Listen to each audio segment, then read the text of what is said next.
اور فرمایا ان اللہ ابدلکم بہما خیرا منہما یوم الاضحی و یوم الفطر. فرمایا کہ اللہ نے زمانہ جاہلیت کی جو 2 عیدیں تھیں ان کے بدلے میں ہمیں دوسری 2 عیدیں دے دی ہیں جو ان سے بہتر ہیں. یہ جو ہمیں 2 عیدیں ملی ہیں غیر مسلموں کے تہواروں سے بہتر ہیں. یہ نبی صلی اللہ علیہ وسلم نے ہمیں خبر دی ہے. بھائی ہر قوم میں ایک دن ہوتا ہے نا سال میں منانے کے لیے جس میں وہ جشن مناتے ہیں, کچھ خوشیاں مناتے ہیں, کچھ ہلڑ بازی کرتے ہیں. تو رسول اللہ صلی اللہ علیہ وسلم نے فرمایا اللہ نے ہمیں جو 2 دن دیے وہ ان دنوں سے دوسروں کی عیدوں سے بہتر ہیں. بھائی کیسے بہتر ہیں؟ آپ مسلمانوں کی عیدوں میں اور غیر مسلموں کی عیدوں میں فرق دیکھیں تو آپ کو بالکل واضح نظر آئے گا. غیر مسلم جب عید مناتے ہیں تو اس کی کوئی لاجک نہیں ہوتی. ویسے ہی انہوں نے کوئی دن فرض کر لیا ہوتا ہے کہ اس دن ہم نے خوش ہونا ہے. سمجھ میں آ رہی ہے بات؟ بھائی اس دن ہم نے کیا ہونا ہے؟ خوش ہونا. بھائی وہ ہندوؤں میں ہولی ہوتی ہے نا, آج ہولی منائیں گے, بس چلو وہ خوش ہو جائیں گے. جب ہم خوش ہوتے ہیں نا تو اس کے 2 وجہ ہوتی ہیں, یعنی 2 طریقوں سے انسان خوش ہوتا ہے. ایک تو یہ کہ خوشی کو کوئی وجہ ہو. اگر کوئی وجہ ہوتی ہے تو خوشی منائے بغیر بھی انسان خوش ہوتا ہے اگر کوئی وجہ ہو. وجہ نہ ہو تو پھر کسی کے مشورے پہ خوش ہونا تھوڑا مشکل کام ہے. بھائی پھر لوگ آپ سے کہتے ہیں نا خوش ہو جاؤ, تو آپ کہیں کیوں خوش ہوں, ویسے ہی خوش ہو جاؤ. تو آپ خوش ہوں گے لیکن آپ کو خوش ہونے میں تھوڑا ٹائم لگے گا اور پھر بھی اس طرح سے خوش ہو نہیں پائیں گے. وہ خوشی مصنوعی ہوگی, بناوٹی ہوگی. جیسے ایک ہنسی فنکاروں کی ہوتی ہے اور ایک واقعی کسی کو ہنسی آئے, دونوں میں فرق ہوتا ہے نا. ارے کسی نے لطیفہ سنایا فی البدیہی, آپ پہ ایک دم کھلکھلا کے ہنس پڑے, روکنے کے باوجود آپ ہنسی کو روک نہیں پا رہے. تو یہ ہنسی منائی نہیں جا رہی بلکہ باقاعدہ اندر سے ہنسا جا رہا ہے اور اس کو روکنا مشکل ہے. اور ایک ہنسی وہ ہوتی ہے جو منائی جاتی ہے. جیسے فنکار لوگوں کو ڈرامے میں اسکرپٹ لکھ کے دی جاتی ہے کہ اس موقع پہ آپ نے کیا کرنا ہے, ہنسنا ہے. تو وہ تکلف کر کے ہنسے گا, جو جتنا بڑا ایکٹر ہوگا وہ اسی حساب سے ہنسے گا. ایک رونا ہوتا ہے کہ آپ کو غم کی بات سنائی گئی, آپ رو پڑے, اور ایک رونا ہوتا ہے کہ آپ کسی کے مشورے پر فنکاری کر کے باقاعدہ رو رہے ہو.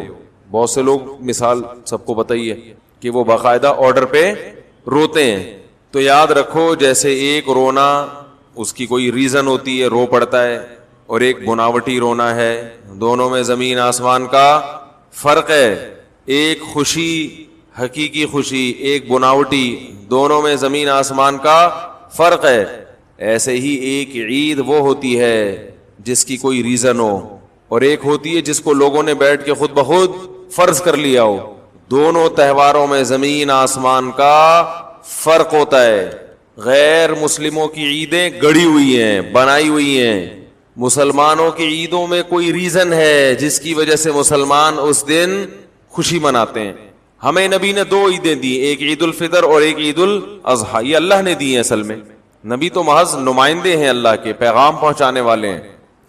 عید الفطر میں کس بات کی خوشی ہے؟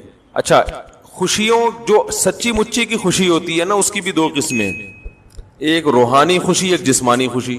ارے کیا ہو گیا, ایک تو جھوٹی موٹی کی خوشی ہوتی ہے نا, وہ جو فنکاروں کی, اور ویسے ہی ہنس رہے ہیں, ویسے ہی مسکرا کے بات کر رہے ہیں, اندر سے دل چھلنی ہے, لیکن بہرحال اپنے رویے سے یہ شو کرنا ہے کہ ہم کیا ہیں, خوش ہیں. کتنے مزاحیہ اداکار خودکشی کر لیتے ہیں, حالانکہ صبح شام ہنستے ہنساتے رہتے ہیں, لیکن اندر سے دل میں کانٹے چبھ رہے ہوتے ہیں بے سکونی کے. تو جو سچی مچی کی خوشی ہے نا, سچی مچی کی خوشی, اس کی کتنی قسمیں ہیں؟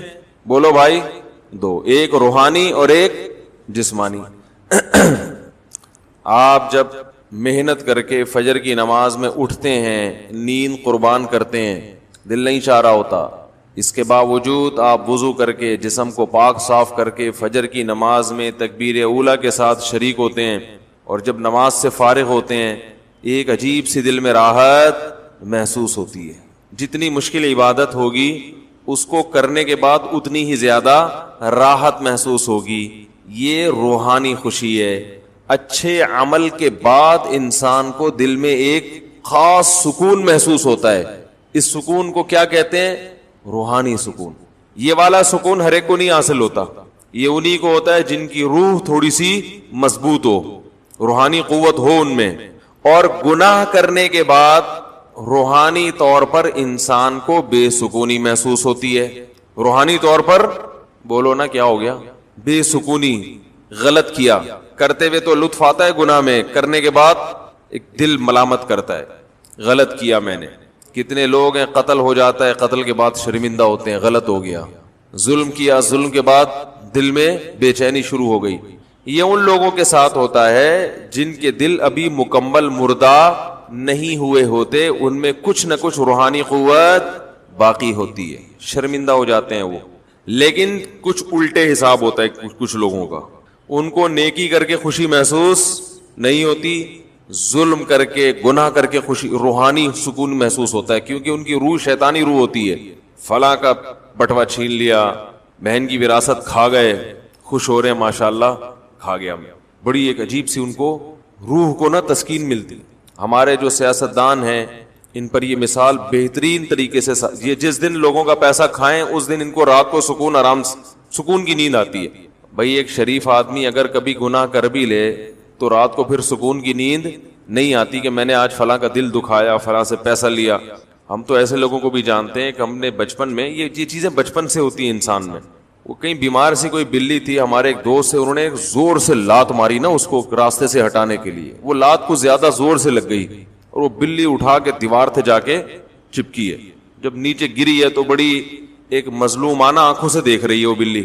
تو جنہوں نے لات ماری مجھے یاد ہے، یہ کہتے ہیں کہ میرا دل جو ہے بہت پریشان ہو گیا، ایک بے زبان جانور پہ اتنا ظلم کیوں کیا، تو کچھ نہیں کر سکتی.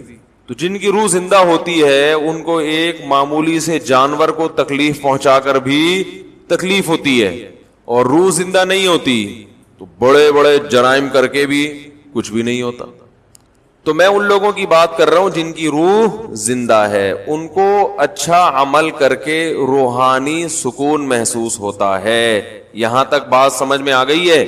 جیسے ہم مشکل سے نماز پڑھیں فجر کی، لیکن اس وقت تو تکلیف ہو رہی تھی، نماز پڑھنے کے بعد ایک سکون ملتا ہے، اللہ نے ایک فریضہ ادا کروا دیا. دن کی ابتدا کسی اچھے کام سے ہو رہی ہے، تمیز سے ہو رہی ہے.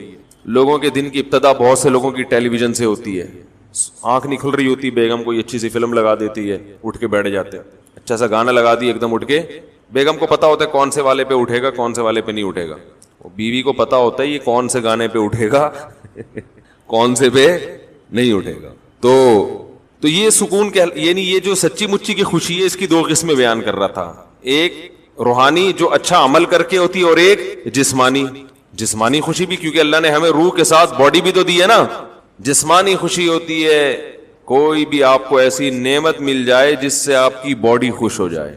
بھوک میں آپ کے سامنے مرغن غذا آ جائے، بڑا مزے کا لش پش قسم کا کھانا آ جائے، شدید بھوک لگ رہی ہے، اور کراچی کی بنی ہوئی نہاری. یہ کراچی کا لفظ اب لگانا پڑتا ہے کیونکہ نہاری کے نام پہ پنجاب جاؤ پتہ نہیں کیا کھلا دیتے ہیں. بہت کم نہاریاں دنیا میں ایسی ہیں جو کراچی کی نہاری سے میچ کرتی ہیں. تو نہاری ہو اس میں نلی ڈلی ہوئی ہو، اس میں مغز ڈلا ہوا ہو اور نیمبو نچوڑا ہوا ہو، اور شدید بھوک لگ رہی ہو، اور وہ تنور کے نان جو گرم گرم، اور ہوٹل میں بیٹھے ہوئے ہو، وہ نہاری گھر لا کے کھاؤ مزہ.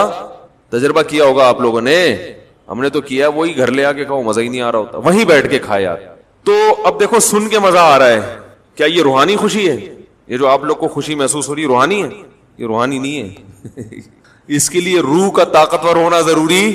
روحانی خوشی اسے کہتے ہیں جس میں روح میں قوت ہو تو خوشی ہوگی، روح خراب ہو چکی ہو تو خوشی نہیں ہوگی.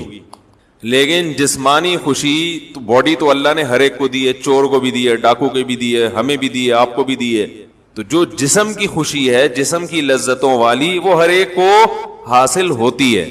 تو شدید بھوک لگ رہی تھی اور بہترین قسم کی نہاری، اور نلی بھی ڈلی ہوئی ہے، تازہ نلی ہے، پرانی باسی نہیں، اور مغز بھی ابھی ابھی بھینس کٹی تھی. یہ بھینسوں کا مغز کھلا رہے ہیں، ذہن میں رکھنا، بھینس کٹی ہے ابھی ابھی، اور بہترین مغز، اور اس میں نیبو نچوڑ کے، اور مکھن کا تڑکا بھی لگاتے ہیں، اور پھر کہتے ہیں جسم میں کولیسٹرول بڑھ رہا ہے توند نکل رہی ہے. کھائیں لیکن ایکسرسائز بھی کریں. میں نے ایک دفعہ یہ نہاری کھائی اور دعوت تھی، بیان ہوتا تھا میرا لنڈی کوتل چورنگی پہ، تو بیان کے فوراً بعد ساتھی لے گئے چلو. اب وہ جو انہوں نے نہاری بنوائی, اس نہاری میں مغز بھی اور نلی بھی اور مکھن کا تڑکا, تو میں نے کہا یہ تو 1000 cc کی نہاری بن گئی ہے, بہت پاورفل. وہ اچھا خاصا ظاہر ہے وہ ٹھیک ٹھاک, یعنی جتنی کولیسٹرول والی چیزیں ساری اس میں ڈال دیں, وہ پاورفل نہاری. پھر اس کے بعد کولڈ ڈرنک بھی. تو اب دعوت تھی, بھوک بھی ٹائٹ قسم کی لگ رہی تھی کیونکہ 1.5 گھنٹے کا بیان کیا تھا, شدید تھکاوٹ تھی. تو ہم نے بھی پھوڑ دی بیٹھ کے. ہم نے کہا اس میں کیا شرمانا یار, پھوڑ دو. یہ میں واقعہ کسی سبق کی وجہ سے سنا رہا ہوں آپ کو, ایک سبق دلانے کے لیے, واقعہ برائے واقعہ نہیں ہے. جب طبیعت سے ہم نے کھا لی, کیونکہ مزہ بہت تھا اس میں, بہت مزہ آیا. کولڈ ڈرنک بھی چڑھائی لی ہم نے کہا جہاں اتنی بدپریزیاں پی جاؤ, کولڈ ڈرنک بھی پی گئے. طبیعت سے نا اتنا کھانا اچھا نہیں ہے لیکن کبھی کبھار کھا لیتا ہے آدمی. اب جب صبح نماز کے لیے اٹھے تو یہاں رکھا ہوا کھانا, یہاں سے نیچے جانے کے لیے وہ ایگری نہیں, شدید بدہضمی اور بہت حالات خراب. میں اتنا کھاتا نہیں ہوں, کبھی کبھار ہو جاتا ہے ایسے, نہیں کھاتا میں الحمدللہ. تو وہ ان کے اخلاص کی برکت تھی کہ انہوں نے مزہ اتنا آیا کہ بہت زیادہ کھا لیا. اب جب صبح اٹھے تو وہ نہاری کہاں رکھی ہوئی ہے, ادھر. اتنی سخت بدہضمی. تو ہم نے اس کا علاج کیا, کوئی چورن چٹنی نہیں کھائی. فجر کی نماز کے بعد یہاں ابو الاصفہانی روڈ ہے, بہت لمبا روڈ ہے, آپ نے دیکھا ہوگا, مسکن سے ہوتا ہوا گزرتا ہے آگے. صبح جاگر پہنے اور جو نہاری میں میرے ساتھ شریک تھے, 1-2 اور بھی تھے, وہ بھی قریبی تھے, ان کو بھی کال کی آ جاؤ, وہ تو نہیں آئے. انہوں نے کہا مر جائیں گے, پھٹ جائیں گے, ہلیں گے نہیں. جاگر پہن کے جاگنگ کرنا سٹارٹ. اچھی خاصی جاگنگ کی ہے, بھاگتے بھاگتے بھاگتے بھاگتے, وہ سب لکڑ ہضم. بولو بھائی, وہ سب جگہ جہاں مغز نے جا کے فٹ ہونا تھا ادھر مغز جا کے فٹ ہو گیا, نلیوں نے جہاں جا کے لگنا تھا وہ اپنی جگہ پہ جا کے فٹ ہوئی ہیں. ایسا ہی ہوتا ہے نا بھائی, جو چیز کھاؤ گے وہ اپنی جگہ پہ جا کے فٹ ہوگی. اگر ایکسرسائز کرو گے سب چیزیں اپنی جگہ پہ جا کے, جب تک فٹ نہیں ہوئی ہیں اس وقت تک میں نے جاگنگ چھوڑی نہیں. لیکن تمام چیزیں اپنے اپنے ڈپارٹمنٹ میں جائیں گی, یہ صحیح ہے نا. جو چیز جہاں کی ہے وہ وہیں جا کے جب تک لگ نہیں جاتی, اپنے کھانچوں میں فٹ نہیں ہو جاتی. جاگنگ کی طبیعت سے سب سیٹ ہو گیا. تو یہ آپ کو اس لیے بتا رہا ہوں کہ کبھی زیادہ کھا لو تو پھر زیادہ چل لو, اس کو ٹھکانے لگاؤ. بیماریاں جو آج کل آ رہی ہیں کھانے سے اتنی نہیں آ رہی, پڑے رہنے سے زیادہ آ رہی ہیں. یا تو پھر کھاؤ کم یا پھر کھاؤ کم. بات سے بات نکلتی ہے. اکثر ایک چیز پوچھی جاتی ہے, کھانے کے بعد پانی پینا. یہ جو آج کل نہار منہ پانی پینے کی حدیثیں گڑی جا رہی ہیں نا کہ نہار منہ پانی پینا اتنا فائدہ, ایسی کوئی حدیث نہیں ہے. ہمارے علم میں نہیں ہے کہ نبی صلی اللہ علیہ وسلم نہار منہ پانی پیا کرتے تھے. نارمل زندگی گزارنی چاہیے اچھے بچوں کی طرح. صبح صبح اٹھ کے گھڑے پہ جا کے یہ فریج پہ بوتلیں نکال کے پینا جبکہ پیاس بھی نہیں لگ رہی, تو ڈاکٹروں کی تحقیق ہوگی, مگر یہ تحقیق بعد میں بدل بھی سکتی ہے. بہت ساری تحقیقات بدل گئی ہے. تو نیچر سے کبھی نہ ہٹو, سمجھ رہے ہو. صبح اٹھو اچھے بچوں کی طرح, اپنا نماز نہ دھو کے نماز پڑھو. جب بھوک لگنا شروع ہو جائے تو کھانا کھا لو, پیاس لگنا شروع ہو جائے تو بولو بھائی پانی پی لو. بس اس طرح ہنسی خوشی زندگی گزارو, اور تھوڑا ایکٹیویٹی رکھو, کوئی بھاگم دوڑم, کچھ چلت پھرت رکھو, فٹ فاٹ رہو گے انشاءاللہ. بھیلا وجہ اٹھ کے پانی چڑھا رہا ہے. کئی لوگ مبتلا ہو چکے ہیں اس میں. فائدے ہیں اس کے, میں نہیں کہتا کہ فائدہ نہیں ہے, سائیڈ افیکٹ بھی ہیں. جو بھی کام آپ ایک نیچرل لائف سے ہٹ کے کرو گے نا, اس کے جہاں فائدے ہوں گے وہاں کچھ ایسے نقصان ہو رہے ہوں گے جو آپ کو بعد میں پتہ چلیں گے. اور بعض نقصان تو ایسے ہوتے ہیں جو پتہ ہی نہیں چلتے کہ یہ اس کی وجہ سے ہوئے ہیں. اس لیے نارمل اچھے بچوں کی طرح زندگی گزارنی چاہیے. کوئی بیماری ہو, اس بیماری میں ڈاکٹر بطور دوا کے تجویز کرے تو ٹھیک ہے. کوئی بیماری ہو گئی نا آپ کو, اس میں بطور دوا کے, بطور علاج کے, وہ ایک الگ چیز ہے, وہ ٹھیک ہے. لیکن نارمل آدمی کو, جوان آدمی کو ایسی ایکٹیویٹیز نہیں کرنی چاہیے اچھے بچوں کی طرح, سیدھا تمیز سے, جیسے اس کے باپ دادا زندگی گزارتے آئے تھے. جانوروں کو دیکھا کبھی صبح اٹھتے ہی پانی پی رہے ہو جا کے, ہیں صبح اٹھتے ہی سارے جانور, ان کو کیا چاہیے, بھوک لگنا شروع ہوتی ہے, کھانا کھاتے ہیں. تو نبی اسی طرح یہ بھی بہت ہے کہ کھانے کے بعد پانی نہ پیو, کھانے کے بعد پانی نہ پیو. سنا ہوگا آپ نے, سب سنتے ہیں کھانے کے بعد پانی زہر ہے, یہ ہے, فلانا ڈمکانا ہے. اس بارے میں کچھ لوگ حدیثیں بھی بیان کرتے ہیں. نبی صلی اللہ علیہ وسلم کی سیرت جب ہم دیکھتے ہیں تو آپ صلی اللہ علیہ وسلم نے کھانے کے بعد پانی پیا بھی ہے, عمل سے بھی ثابت ہوتا ہے کہ پانی پیا ہے. اور نبی صلی اللہ علیہ وسلم نے جو قولی حدیث ہے اس سے بھی پتہ چلتا ہے کہ کھانا اور پانی ساتھ ساتھ ہیں. ابھی آدھا کلپ نہ بنانے, پورا ہونے دیں, تو ایسا نہ ہو آدھا کاٹ کے پیش کر دے. دیکھو حدیث میں آتا ہے رسول اللہ صلی اللہ علیہ وسلم گھر سے نکلے, شدید بھوک تھی آپ کو, شدید بھوک, پریشان ہو کے گھر سے نکلے. حضرت ابو بکر ملے, کیا مسئلہ ہے؟ ان کے ساتھ بھی یہی مسئلہ تھا, بھوک کی شدت نے پریشان کر دیا. حضرت عمر کا بھی یہی مسئلہ, بھوک کی شدت نے پریشان کر دیا. یہ تینوں اصحاب جا رہے ہیں, ایک صحابی نے کہا دعوت کی ان کی, اپنے باغ میں لے کر گئے, تر کھجوریں سامنے لا کے رکھیں. آپ صلی اللہ علیہ وسلم نے ان کھجوروں کو تناول فرمایا اور فرمایا ان نعمتوں کے بارے میں ہم سے قیامت کے دن سوال ہوگا. اور وہ کھجوریں آپ نے کھانے کے بعد کنویں کا میٹھا پانی پیا اور سیر ہو گئے. پانی پینے کا مزہ ہی کھانے کے بعد ہے, نہیں آ رہی سمجھ. جب شدید بھوک میں آپ کھجوریں کھاؤ گے اور اس کے بعد پانی پیو گے, کیا مزہ نہیں آئے گا؟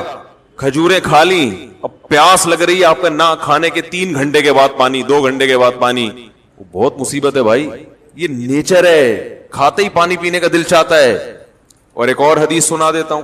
آپ صلی اللہ علیہ وسلم نے فرمایا معدے کے 3 حصے کرو, ایک حصہ کھانا, ایک حصہ پانی, ایک حصہ ہوا. تو یہ جو ایک حصہ پانی اور ایک حصہ کھانا, اس کا صاف مطلب ہے کہ کھانے کے ساتھ ہی پانی ہے, تبھی تو اس کے لیے جگہ چھوڑنی ہے. کیا ہو گیا؟ اگر کھانے کے 2 گھنٹے بعد پانی ہوتا تو 1/3 کھانا تو وہ ہضم ہو چکا ہوتا ہے, پھر تو پورا معدہ پانی کے لیے تیار ہے. تو دونوں حدیثوں کو ملائیں تو رزلٹ کیا سامنے آئے گا کہ کھانا پانی قرآن میں کیا ہے, کلو وشربو, کھاؤ اور پیو, کھاؤ اور پیو. تو کھانا پینا کٹھا ہے. لیکن دونوں حدیثوں کو ہم ساتھ ملاتے ہیں. آدھی حدیث لوگ ہیں نا, آدھی نہیں لوگ, پھر مسئلہ خراب ہو. دونوں کو ساتھ ملاتے ہیں. ایک حدیث میں آ رہا ہے کھانے کے بعد آپ نے پانی پیا اور کھجور کے بعد, جس میں عام طور پہ منع کیا جاتا ہے. اور دوسری حدیث میں آ رہا ہے کہ 1/3 کھانا, 1/3 سانس لینے کے لیے جگہ. اتنا بھر کے کھاتے ہیں کہ سانس ہی نہیں آ رہا ہوتا, وہ پھیپڑوں کی جگہ نہیں مل رہی ہوتی پھولنے کے لیے. اور 1/3 پانی. تو پتہ یہ چلا کہ یہ پیشکش اس کے لیے ہے جو 1/3 کھانا کھاتا ہے. سمجھ میں آ رہی ہے بات؟ اتنا کھانا کھاؤ کہ پانی کے لیے جگہ ہو. آج کل جو منع کیا جاتا ہے کھانے کے بعد پانی سے, ان لوگوں کو شاید ڈاکٹروں کی مراد وہ لوگ ہوں یا سب لوگ ہی ایسا کر رہے ہیں, وہ یہاں تک کھاتے ہیں, اس کے بعد جب آپ پانی پیئیں گے تو وہ کھانا پھول جاتا ہے یا اور مسائل پیدا کرتا ہے, وہ جگہ بچتی نہیں ہے. اس سے نتیجہ کیا نکلتا ہے؟ بد ہضمی. تو وہ تھوڑا کھانا اگر کھایا جائے تو اس کے بعد پانی پینے میں کوئی حرج نہیں ہے, بلکہ فائدہ مند ہے, کیونکہ نبی نے جو کام کیا وہ نقصان دہ نہیں ہو سکتا. دوسری بات یہ کہ پانی کس قسم کا پینا ہے. ہمارے نبی نے جو پانی پیا وہ کنویں کا, وہ ایک نارمل ٹیمپریچر ہوتا ہے اس کا. اور ہمارے ہاں جو کھانے کے بعد پانی پیا جاتا ہے وہ فریج کا نکلا ہوا ٹھنڈا ٹھاٹ. سمجھ میں آ رہی ہے بات؟ اس سے معدے کا کیا ہو جاتا ہے؟ بیڑا غرق. یہ جو ہمارا معدہ ہے نا, یہ کلاک وائز گھومتا ہے ایسے, یعنی میرے لحاظ سے دیکھیں نا, یوں کر کے گھومتا ہے, آپ کے لحاظ سے یوں کر کے گھومتا ہے, ایسے گھوم رہا ہوتا ہے. تو جب آپ ٹھنڈی ٹھاٹ چیز پانی اس میں ڈالتے ہو تو اس کی جو گھومنے کی حرکت ہے وہ سست ہو جاتی ہے, اور وہ جو کھانا ہے وہ مختلف قسم کے کھانچوں میں پھنس جاتا ہے. ٹھیک ہے نا؟ جیسے ایک چیز گھوم رہی ہو نا بھائی, واشنگ مشین ہے, وہ گھوم رہی ہو تو کپڑے گھوم رہے ہوتے ہیں. اگر وہ اس کی سپیڈ سلو ہو جائے, یا اور کوئی چکی ہے جو اپنے گھوم رہی ہے, پیس رہی ہے, تو ظاہر ہے فرق پڑتا ہے نا, اس کی رفتار سلو ہو جائے تو معدے کی رفتار ٹھنڈے ہونے کی وجہ سے کیا ہو جاتی ہے, تو اس سے قبض ہوتا ہے اور درجنوں بیماریاں پیدا ہوتی ہیں. تو پانی کھانے کے بعد پی سکتے ہیں آپ, بشرطے کہ کھانا آپ نے تمیز سے کھایا ہو اور پانی کا ٹیمپریچر بہت زیادہ کم نہ ہو, ٹھنڈا پانی نہ ہو. سمجھ رہے کہ نہیں سمجھ رہے؟ تو اس بارے میں جو حدیثیں پیش کی جاتی ہیں نا کھانے کے بعد پانی نہ پینا, وہ صحیح نہیں ہے. اور اگر گرم پانی پیا جائے جو چولہے کا گرم ہو, وہ تو ہاضمے میں اور مدد دیتا ہے, جو کہوا جسے کہتے ہیں, وہ تو اور تھوڑی مدد دیتا ہے ہاضمے میں. لیکن میں نوجوانوں کو کہتا ہوں وہ نہ پیئیں, تمیز سے زندگی گزاریں, بس پانی پئیں آرام سے. خیر, کہاں سے کہاں بات چلی گئی ابھی. ویسے بھی تو میں یہ کر رہا تھا کہ دیکھو کھانا, وہ ہم نے وہ نہاری کھا لی نا, وہ پھر ہم نے جاگنگ کی, اللہ کا شکر ہے سیٹنگ پہ ابھی تک دیکھو سیٹنگ پہ لگ رہا ہوں نا, تو اسی وجہ سے اللہ نے بچایا ہوا ہے. تو جسمانی خوشی کیا ہوتی ہے؟ شدید بھوک میں کوئی چیز سامنے آ جائے, کوئی نعمت مل جائے, پیسہ آ گیا اچانک, تو یہ کیا ہے؟ جسمانی خوشی. تو مسلمانوں کے جو تہوار ہے نا, تہوار, اس میں نمبر 1 خوشی سچی مچی کی ہوتی ہے, جھوٹی موٹی کی, یعنی فرضی خوشی نہیں ہوتی کہ آؤ خوش ہو. جیسے یہ جو برتھ ڈے کی خوشی ہے نا، برتھ ڈے کی، یہ سچی مچی کی نہیں ہے، یہ جھوٹی موٹی کی خوشی ہوتی ہے برتھ ڈے کی. آج ہمارا بچہ 35 سال کا ہو گیا تو اس میں کیا خوشی کی کون سی بات ہے؟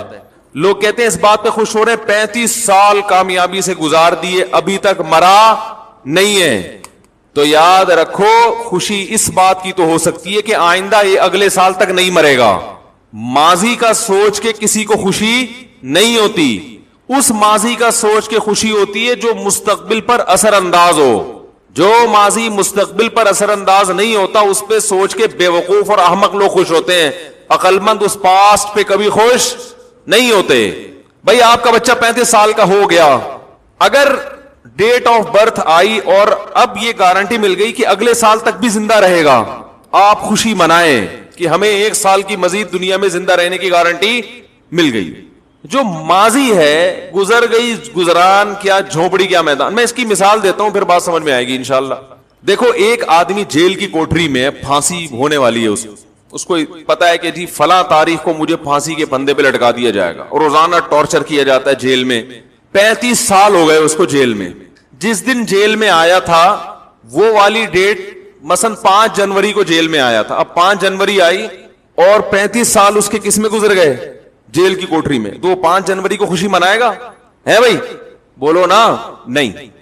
یہی آدمی جس کو 5 جنوری کو اعلان کر دیا جائے کہ آپ کا صرف 1 سال جیل میں رہ گیا، 1 سال کے بعد آپ جیل سے نکل جاؤ گے، تو یہ خوشی منائے گا نا کہ آج 5 تاریخ وہ تاریخ ہے جس میں اناؤنسمنٹ ہوئی ہے کہ آپ کا جیل میں صرف 1 سال رہ گیا ہے اور آپ جیل سے رہا کر دیے جائیں گے. تو اس 5 تاریخ کو یہ خوشی منائے گا اگلے سال کا سوچ کے کہ میری ٹینشن کے ایام اب ختم ہو رہے ہیں. ماضی کا سوچ سوچ کے غمزدہ نہیں ہوگا یہ.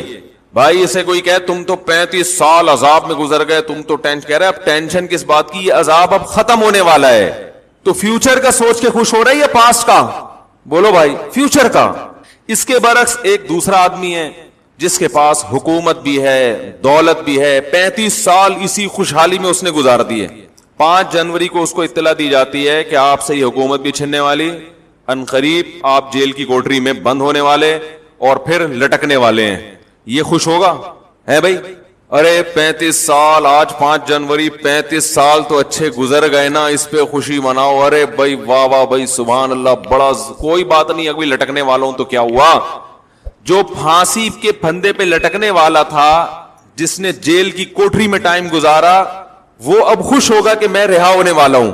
اور یہ جس کے 35 سال اچھے گزر گئے، یہ پریشان ہوگا کہ میں اب لٹکنے والا ہوں. فیوچر کا سوچ کے خوش بھی ہوتا ہے اور فیوچر کا سوچ کے انسان پریشان بھی ہوتا ہے.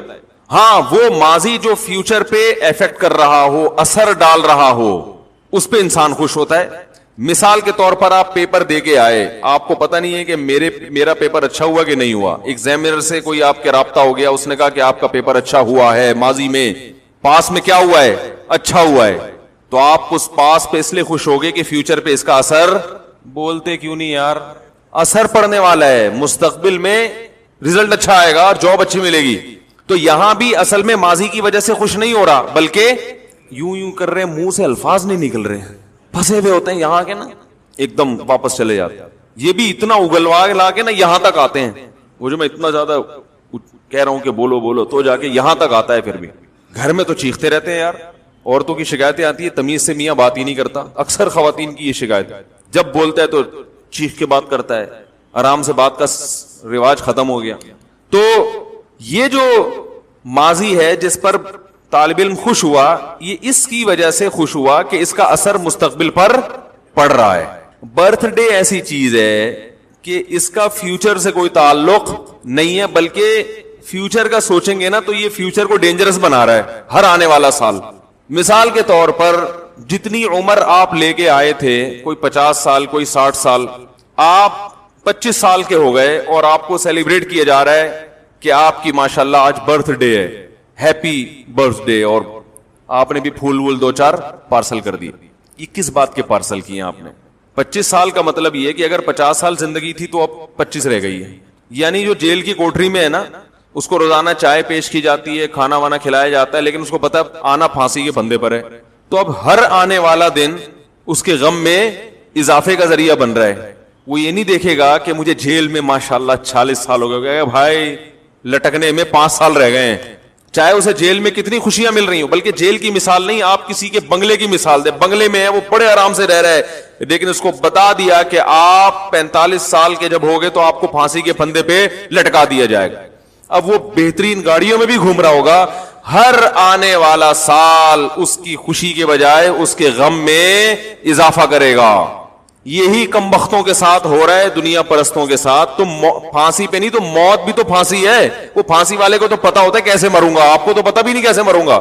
ٹرک کے نیچے آ کے مرو گے، بجلی کے جھٹکے سے مرو گے، ہارٹ اٹیک ہوگا، گردے فیل ہو جائیں گے، ڈائلسس پہ آ جاؤ گے، شوگر لیول ہائی ہوگا، بینائی چلی گئی، خدا نہ خواستہ فالج ہو گیا، ریڑھ کی ہڈی میں کوئی مسئلہ خراب ہو گیا، کوئی ہڈیوں کا کینسر ہو گیا، بلڈ کینسر ہو گیا، کیا تڑپ تڑپ کے مرو گے، تمیز سے مرو گے، کیسے مرو گے. اتنی ڈینجر مستقبل ہے جس کا پتہ ہی نہیں کہ ہونے والا کیا ہے. اور یہ خوشی منا رہا ہے، میں 69 سال کا ہو گیا الحمدللہ. کیونکہ یہ برتھ ڈے کی تو کوئی انتہا نہیں ہے، یہ 99 سال کے بڈھے بھی منا رہے ہیں. او بھائی یہ گوروں سے آئی ہوئی چیزیں، ان کے کوئی کسی عمل کی لاجک نہیں ہوتی، وہ صرف دنیا میں چیزوں کے ایجادات کرنے میں تیز ہیں. لائف سٹائل، زندگی کیسے گزارنی ہے، یہ ان کو نہیں پتا، کیونکہ یہ اللہ اس کے رسول نے ہمیں بتایا، ان کو تھوڑی بتائیے. لوگ اب ایک اشکال ہم پہ کرتے ہیں کہ یار اگر کوئی خوش ہو رہا ہے برتھ ڈے پر، اگرچہ اس کی لاجک نہیں بنتی، لیکن خوش ہونے پر گورنمنٹ کی طرف سے کوئی پابندی تو نہیں ہے نا، ہونے دو نا، کیا جا رہا ہے اس میں. بھائی اگر کوئی ویسے ہی خوش ہو رہا ہے اور اس کو خوشی میں، اب برتھ ڈے پر، میری برتھ ڈے پر آپ نے پھول بھیج دیے 2 اور میں نے بھی پھول بھیج دیا، تو محبتیں ہی بڑھ رہی ہیں نا. کیا لاجک تلاش کرنا، اصل میں ہم پھانسی کے پھندے کے قریب جا رہے ہیں، قبر کے ڈرونی باتیں کر کے لوگوں کو ٹینشن میں ڈالنے کی کیا ضرورت ہے. یہ سوال سمجھ میں آیا یا نہیں آیا؟ بھائی خوش ہونے کے لیے کوئی ریزن چاہیے کیا؟ ہونے تو خون ہی بڑھ رہا ہے نا. پہلے اتنی ٹینشن ہے، اگر کوئی اس بات پہ خوش ہو گیا کہ آج میری تاریخ پیدائش ہے، ہاں آج میں دنیا میں آیا تھا، خوش ہو جاؤ. تو اب اس کو اتنی گہرائی میں جا کے غور کرے کہ ایکچولی میں تو موت کے قریب ہو گیا، 2 سال رہ گئے، 4 سال رہ گئے، ایسی ڈرونی باتیں کر کے پریشان کرنے کی، اگرچہ وہ حقیقی باتیں ہیں لیکن ہر حقیقت ہائی لائٹ کرنے کی نہیں ہوتی. ایک آدمی کینسر کا مریض ہے، ڈاکٹر نے کہہ دیا کہ 1 ہفتے بعد انتقال ہو جائے گا، تو آپ مریض کو جا کے یہ تھوڑی بتائیں گے 1 ہفتے بعد مر جائے گا. وہ کہے گا یار مجھے بھی پتا ہے مر جاؤں گا، لیکن کوئی اچھی باتیں کر لو. تو یہ بھی ایک اشکال کیا جاتا ہے کہ مولانا لوگوں کو خوش ہونے سے بھی تکلیف ہوتی ہے. بھائی سمجھ میں آ رہی ہے بات؟ اس کا جواب سنیں. بعض خوشیاں ایسی ہوتی ہیں جس کی کوئی ریزن نہیں ہے، لیکن ان چیزوں کے خوش ہونے پر فائدے کے بجائے آپ کا نقصان ہو رہا ہے. سمجھ رہے ہو؟ اگر اس میں نقصان نہ ہوتا نا تو ہم کہتے چلو لاجک تو نہیں بنتی خوش ہونے کی، مگر گورنمنٹ کی طرف سے خوش ہونے پر کوئی پابندی نہیں ہے، کبھی بھی کوئی بھی کسی بھی وقت خوش ہو سکتا ہے. تو آپ بھی ہو لیں کہ آج میں پیدا ہوا تھا، تو چلو کوئی بات ختم ہو گئی بات، کوئی اتنا بڑا مسئلہ نہیں ہے. کینسر کا مریض کو پتا ہے کہ 1 ہفتے بعد میں مر جاؤں گا، لیکن وہ کہہ رہے کہ میں 6 مہینے بعد مروں گا، حالانکہ ہمیں پتا ہے کہ جھوٹ بول رہا ہے، لیکن ہم بھی اپریشیٹ کرتے ہیں، ہاں بھائی ہم نے بھی یہی سنا ہے کہ آپ 6 مہینے بعد مریں گے، چلو بیچارہ خوش ہو جائے گا. سچ بولنے کا یہاں فائدہ کیا ہے؟ یہاں تو بلا وجہ خوش ہونے کی حکمت ہے. مریض کو تسلی دینے کا حکم ہے، مرنے والا بھی ہو تو آپ تسلی دیں گے کہ نہیں مرے گا انشاءاللہ، بھائی زندگی موت اللہ کے ہاتھ میں، ہو سکتا ہے بچ جائے، کیونکہ یہاں فائدہ ہے. کہ ٹینشن میں اتنے دن زندہ رہ کے کیا کرے گا وہ. حتیٰ کہ نبی صلی اللہ علیہ وسلم نے فرمایا جس کی موت کا وقت ہو اسے امیدیں دلاؤ، امیدیں. خود بھی حکم ہے کہ امیدیں سوچو، اپنے گناہ کو اس وقت کیا سوچو کہ اللہ کی رحمت کو، کہ اللہ بخشش کرے گا، کیونکہ اب عمل کا دروازہ تو بند، اب جہنم کے خوف سے فائدہ کیا ہوگا. بھائی جوان تھا، اللہ کے خوف سے ڈرتا، گناہ چھوڑ دیتا نا، خوف کا فائدہ تھا. اب مرتے ہوئے آدمی کو خوف کا کوئی فائدہ نہیں ہے، گناہ تو ویسے ہی چھوڑ گئے اس کے، اب بلا وجہ ڈرے گا جہنم سے تو کیا فائدہ ہے اس کا. وہ تو جہاں جانا ہے وہ تو اللہ لے کے جائے گا. اب تھوڑے دن رہ گئے، اس میں امیدیں دلانی چاہیے اس کو. بھائی آپ نے بڑے اچھے اعمال بھی کیے ہیں، ہمیں پتا ہے آپ بچپن میں گھنٹیاں بجا کے بھاگتے تھے، لیکن سوری بھی کر لیا کرتے تھے، ٹھیک ہے نا. ہمیں پتا ہے آپ محلے کے بہت بڑے چور تھے، چپل چرایا کرتے تھے، کوئی بات نہیں، لوگ تو پتہ نہیں کیا کیا چرا رہے ہیں، پورا اربوں ڈالر چرا کے بھاگ گئے، آپ تو صرف چپل چرایا کرتے تھے. اب یہی تسلیاں اس زمانے میں دی جا سکتی ہیں، اتنا نیک تو کوئی یہی نہیں کہ کچھ کرتا ہی نہ ہونا. تو اس قسم کی تسلیاں اس کو دی جائیں گی، یار چپل چرائے ہیں نا، کسی کا دل تو نہیں دکھایا. سمجھ رہے ہیں؟ تو تسلی، یہاں فائدہ ہے تسلی کا، اور تسلی نہ خوش نہ ہونے میں کوئی فائدہ نہیں ہے، نقصان ہی نقصان. برتھ ڈے پر خوش ہونے میں ایک نقصان ہے. شریعت آپ کا جو مزاج بنانا چاہتی ہے آپ اس مزاج کے خلاف چل رہے ہو. شریعت کہتی ہے جیسے جیسے عمر زیادہ ہو موت کو یاد کر کے اعمال کی اصلاح کی کوشش کرو. ہو رہی ہے عمر مثل برف کم، چپکے چپکے رفتہ رفتہ دم بدم. نظر سوئے دنیا، قدم سوئے مرقد. قدم تیرے سوئے مرقد ہیں. قدم مرقد کہتے ہیں قبر کو. قدم تیرے قبر کے روز بروز قریب جا رہے ہیں اور نظر دنیا کی طرف، پیچھے مڑ کے دیکھ رہا ہے، کھائی میں گرے گا. جدھر جا رہا ہے اس کی تیاری کر. جب آپ برتھ ڈے مناتے ہیں تو یہ کانسیپٹ آپ کا نہیں ہوتا. آپ موت کو بھول رہے ہوتے ہیں، آخرت کی تیاری سے غافل ہو رہے ہوتے ہیں. تو یہ خوشی ایسی خوشی ہے جو آپ کو آخرت کے قریب کرنے کے بجائے آخرت سے دور کر رہی ہوتی ہے. تو نہ صرف یہ کہ اس کی کوئی لاجک نہیں ہے، بے تکی خوشی ہے، مصنوعی طریقے سے منائی جاتی ہے جس کا کوئی تک نہیں بن رہا ہوتا، اور اس کا فائدہ بھی نہیں ہے، فائدے کے بجائے نقصان ہے. اور یہ پوری فلسفہ کسی کی سمجھ میں نہ بھی آئے تو ایک موٹی بات کہ خوش ہونے کے لیے ایسی خوشی جن کی کوئی ریزن ہے وہ کوئی کم ہے جو ہم خام خامے بلا وجہ خوشیاں مناتے رہے بیٹھ کے.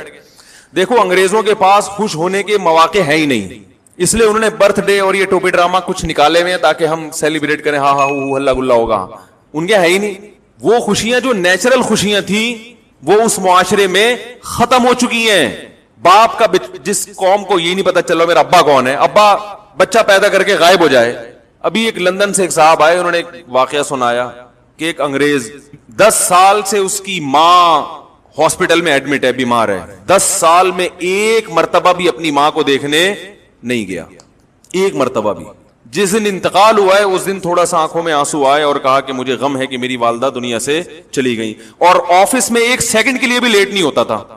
بات آ رہی ہے سمجھ میں؟ میں نے پچھلے بیان میں ایک واقعہ سنایا تھا نا، جو لوگ غیر مسلموں کی بڑی تعریفیں کرتے ہیں، وہ ایک مشہور فتنہ ہے، ابھی کیا بار بار نام لوں. انہوں نے بڑی گوروں کی تعریف کی ہے کہ انگریز اگرچہ ان میں زنا بھی ہے، ہاں گے سیکس کا رواج بھی آ رہا ہے، اور ٹھیک ہے کچھ برائیاں ہیں، لیکن پھر بھی بہت سی چیزوں میں ہم سے بہت اچھے. پھر اپنے معاشرے کی برائیاں پیش کی. ہمارے ہاں کوئی برقعے میں بھی خاتون جا رہی ہوگی نا، بیچاری کا چہرہ کھلا ہوا ہو تو لوگ گھر تک پہنچا کے آتے ہیں، اتنے ٹھرکی ہیں بد نظری میں. وہ کسی کا دل نہیں دکھاتے انگریز. ہم تو صبح شام لوگوں کو ٹھگتے ہیں، وہ یہ کرتے ہیں، وہ یہ کرتے ہیں، وہ آفس ٹائم پہ آتے ہیں وغیرہ وغیرہ. تو میں نے اس کی ایک مثال دی تھی، وہ میں دوبارہ دہراتا ہوں. آپ کے ہاں کوئی آپ کی بچی کے لیے رشتہ لینے کے لیے آئے، آپ نے بٹھایا گھر میں، لڑکے کے ابا سے پوچھا کہ اس کی ذرا خصوصیات بیان کریں آپ اپنے ہونہار بیٹے کی.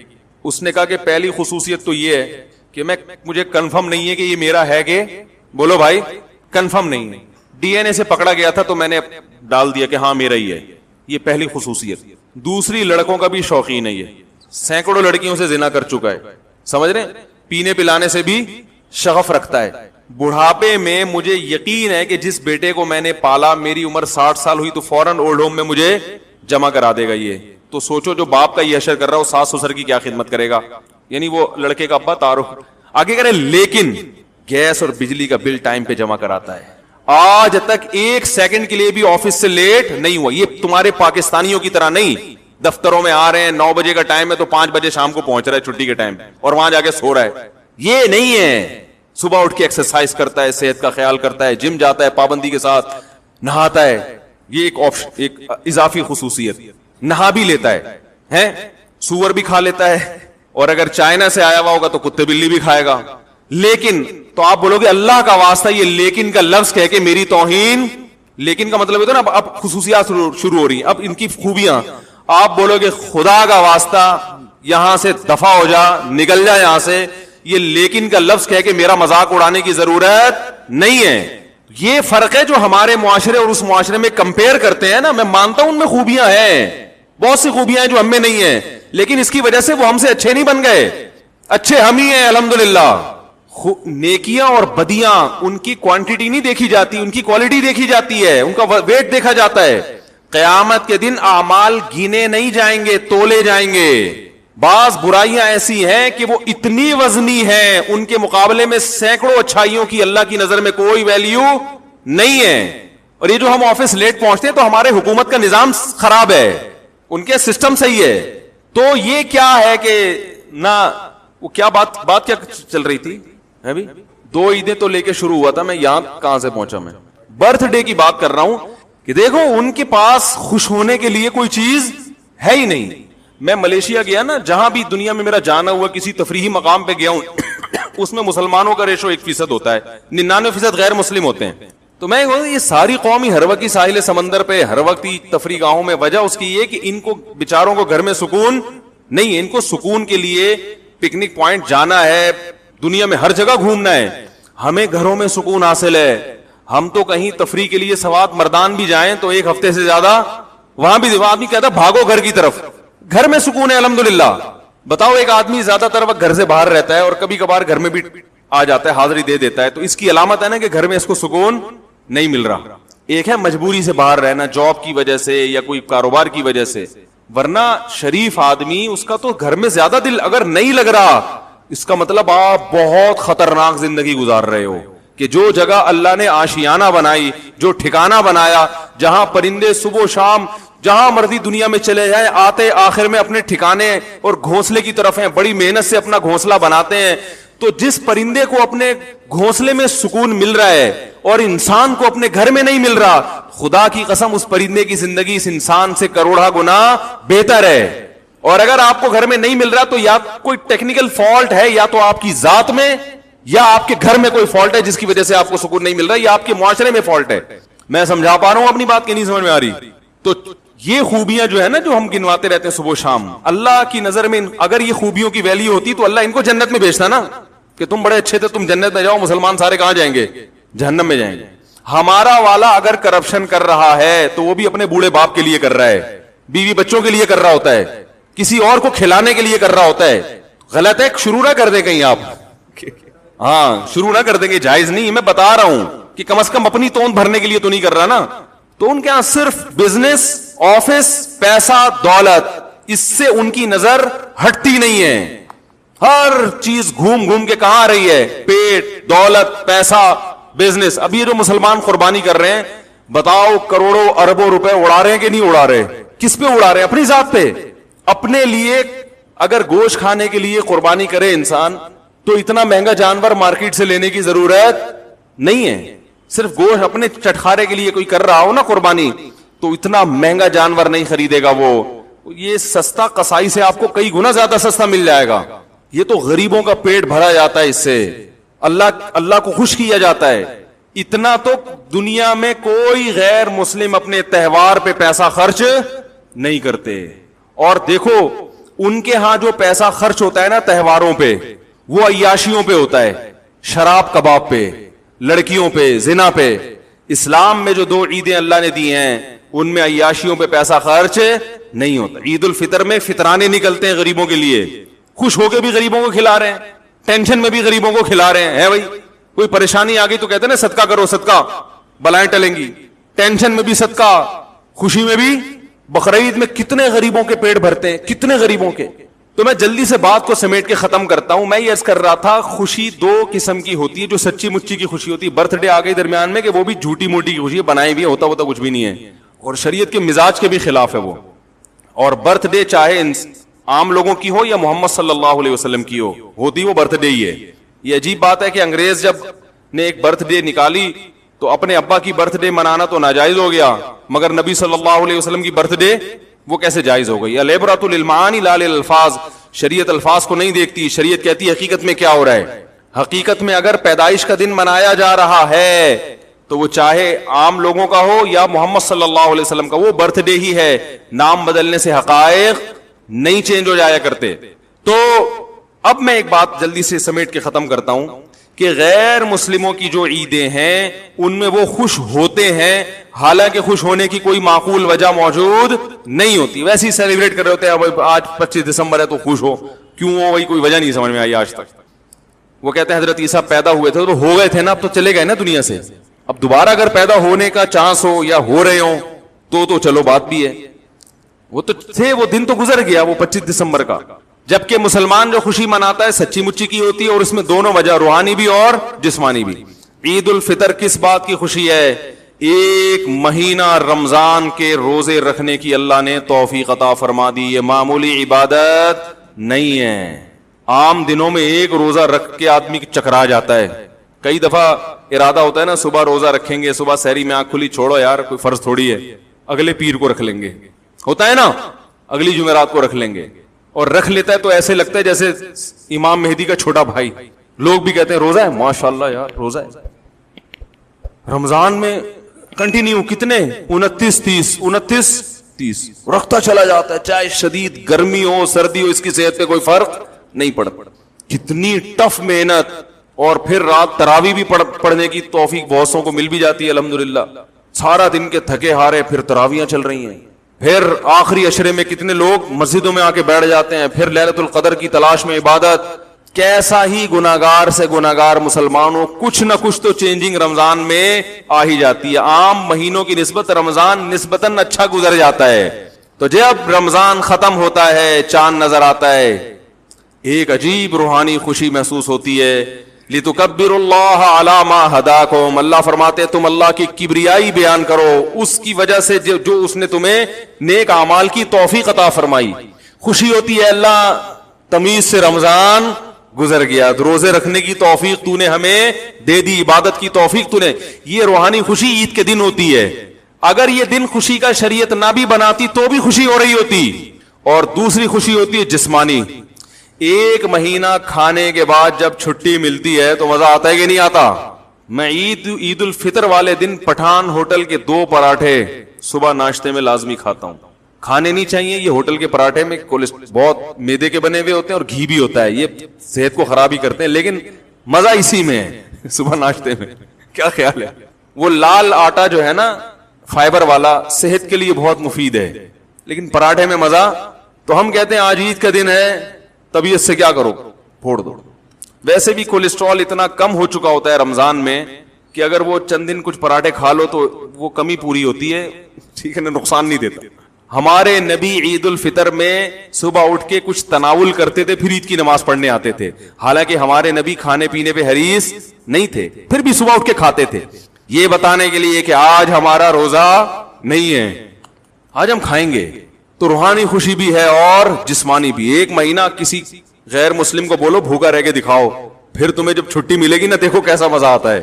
اور کئی دنوں تک یہ احساس رہتا ہے, کوئی چیز کھانے کی سامنے آتی ہے, ایک احساس ہوتا ہے روزہ ہے, پھر پتہ چل نہیں روزہ نہیں ہے, کھا لو, تو خوشی ہوتی ہے روحانی بھی اور جسمانی بھی. عید الاضحیٰ میں بھی ایسے ہی ہے. ایک روحانی خوشی ہے عید الاضحیٰ کی, وہ خوشی یہ ہے کہ اللہ کے انتہائی محبوب خلیل اللہ جو ہر قربانی میں ہر آزمائش میں پورے اترے, اپنے معصوم بیٹے کو ذبح ہونے کے لیے لٹا دیا.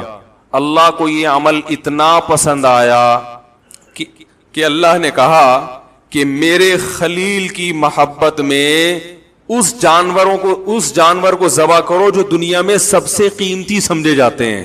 دنیا میں خوراک میں سب سے لذیذ اور قیمتی خوراک گوشت سمجھی جاتی ہے, تبھی دنیا میں ہر دعوت میں گوشت کھلایا جاتا ہے, سبزی اور دالوں پہ نہیں ٹرکھایا جاتا.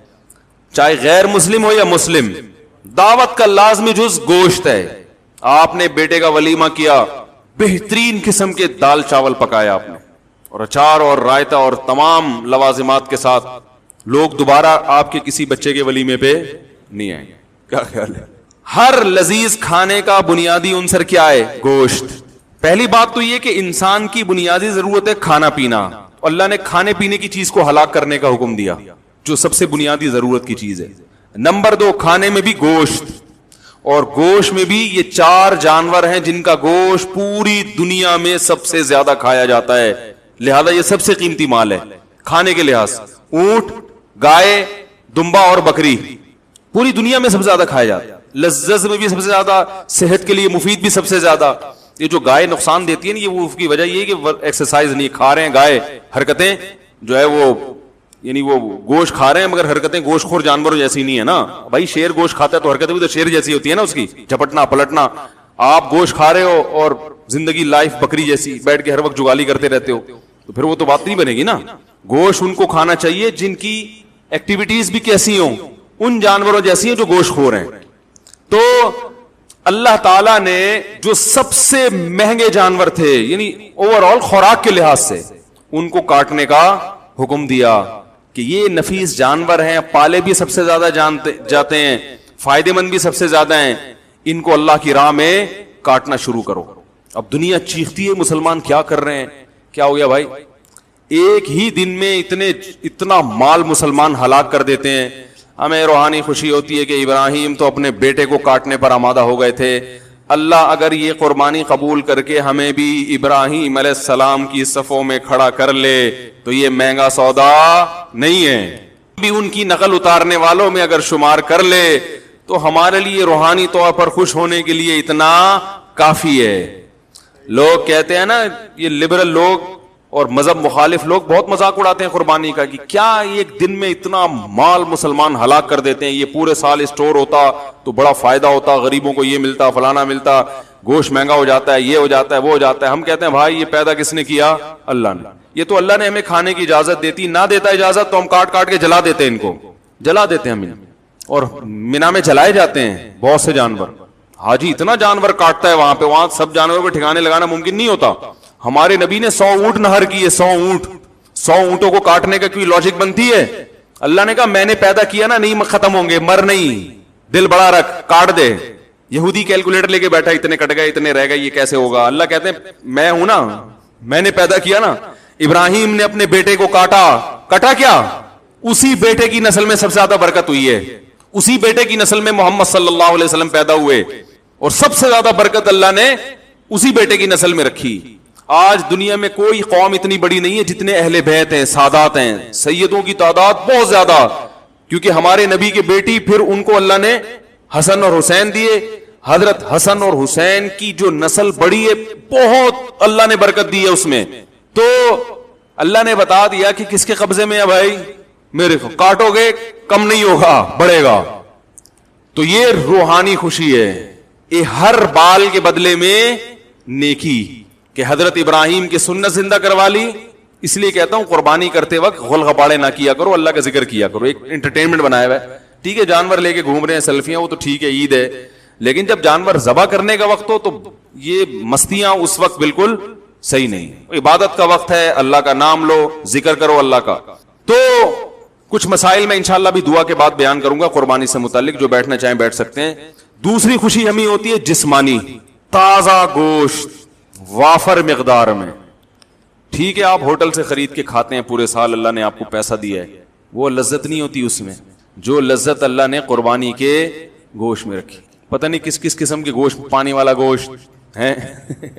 پھر قصائی یہ گڑبڑ یہ بھی کرتے ہیں کہ جانور کا خون پورا نہیں نکلنے دیتے, پہلے ہی گلے میں چھرا مار دیتے ہیں, اس سے بلڈ اندر رہتا ہے, اس سے گوشت میں ذائقہ خراب, بیماریاں بھی پیدا ہوتی ہیں.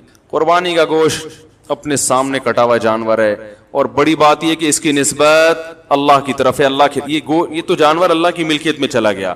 اب اللہ نے ضیافت کی ہے کہ میری طرف سے کھاؤ. تبھی ان دنوں میں روزہ رکھنا حرام ہے,